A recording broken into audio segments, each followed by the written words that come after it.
बिस्मिल्लाहिर्रहमानिर्रहीम। अस्सलाम वालेकुम तमाम नाज़रीन को फूड आइडिया चैनल पर खुशामदीद।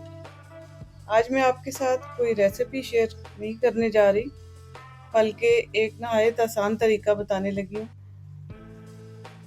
घर में अचानक से मेहमान आ जाएं या खुद बाज़ दफ़ा घर वाले ही कोई फरमाइश कर देते हैं कि जल्दी से गोश्त की फ़लाँ चीज़ बना लो, और गोश्त फ्रीज़ हुआ होता है और डिश इस तरह की होती है कि जो गोश्त पहले खुला हो तो वो ज़्यादा अच्छा मज़े का बनेगा। तो ऐसे में बाज़ दफ़ा ना पता हो तो बाज़ लोग सोचते हैं कि जी अब क्या किया जाए, गोश्त को पहले खोला जाए, बाज़ गर्म पानी में डालते हैं, माइक्रो में रखते हैं, कई तरीके करते हैं जिससे गोश्त का जो कलर है वो भी ख़राब हो जाता है और सही तरह से खुलता भी वो अजीब सा है।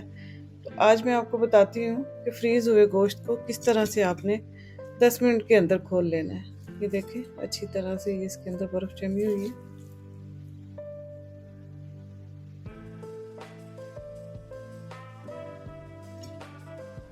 सबसे पहले आप ले लें पानी किसी खुले बर्तन में।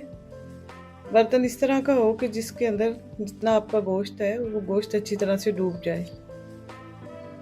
नॉर्मल पानी लेना है, टूटी का जो नॉर्मल पानी है, गर्म पानी नहीं लेना। इसके अंदर आप बड़े साइज के 3-4 चम्मच, तकरीबन 4-5 चम्मच नमक डाल लें। नमक जो है वो बर्फ को पिघलाता है।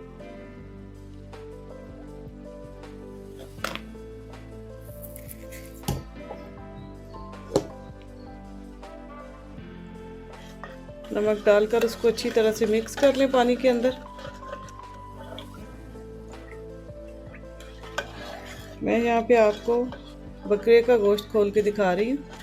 अब कोई सा भी आपके पास हो, गाय का या चिकन का, कोई भी हो, आप उसको इसी तरह खोल सकते हैं।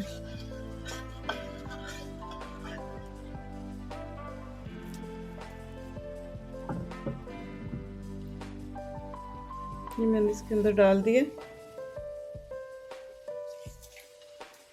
ऊपर से इसको ढाँप के 10 मिनट तक मैं इसको रखूँगी और 10 मिनट के बाद फिर मैं आपको दिखाती हूँ। चेक करते हैं क्योंकि हमारा 10 से 12 मिनट तकरीबन टाइम गुजर गया।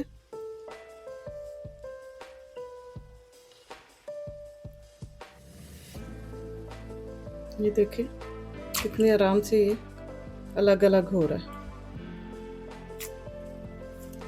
और इसका कलर भी बिल्कुल खराब नहीं हुआ, आप देख सकते हैं।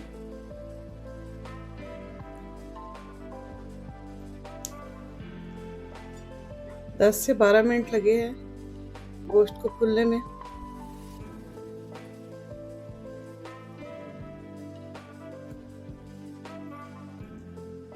बाज़ दफ़ा गोश्त ज़्यादा होता है तो टाइम हो सकता है थोड़ा सा ज़्यादा लग जाए। ये छोटी सी टिप थी जो मैंने आप सबके साथ शेयर की। तो आगे बकरा ईद भी आ रही है, उसमें भी ये शायद आपके काम आ सके। तो चलिए मिलते हैं अगली वीडियो में, तब तक के लिए इजाज़त दें। मुझे अपनी दुआओं में याद रखिएगा। अल्लाह ताला मेरे और आपके खानों में बरकत डाले, आप सबका हामी नासिर हो। तो इजाज़त दें, अल्लाह हाफिज़।